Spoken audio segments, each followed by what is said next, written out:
Athletics to academics. The pandemic has changed the course of the school year across the Tri-Cities.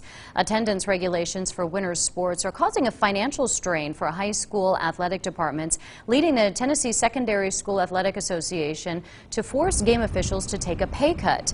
Ansley Daniel leads off our team coverage where she found out schools are just trying to break even by hosting games. Sarah, the athletic director here at Dobyns-Bennett High School, told me that there were only 120 people in their stands last night for their basketball game against Volunteer High School. Big rivalry games can bring in as many as 1,400 people. This causing a big concern for finances in athletic departments across the region, especially as the spring sports season looms. It's a financial struggle. Gatekeepers, security guards, paramedics, concessions, and officials. Just some of the factors that go into hosting a basketball game. When you limit attendance, that means you limit the money you're taking in at the gate to help your program. And then you still have expenses that you have to pay regardless of how many people are at the game. Through January 19th, attendance for winter sports is limited to immediate household family only.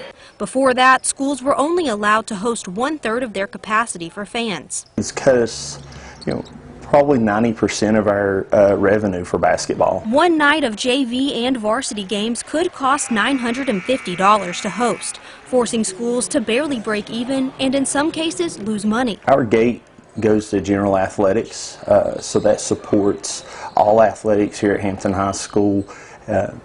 Most of the time our winter athletics, our winter sports supports spring sports, and our fall sports support our winter sports. The financial struggle leading to the TSSAA to force game officials to take a $35 pay cut. It does help alleviate the strain on the schools a little bit.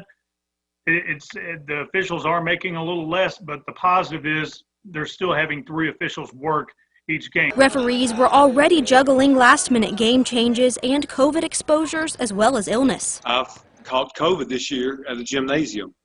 My wife caught COVID, the virus, at a gymnasium. There's been a lot of referees that have been out there refereeing that have become sick at a gym. Everyone I spoke with today said despite the struggles, they are just thankful winter sports are still being able to be played. They also tell me that they are hopeful for spring sports, especially since that season was completely cut last year. The TSSAA tells me that they are working with the governor's office and have been in communication with them, especially as this executive order is set to expire in 2 weeks. But they tell me they're not sure if it's going to be extended or if there will be any additions to it. Live in Kingsport at Dobyns-Bennett High School, Ansley Daniel, News Channel 11.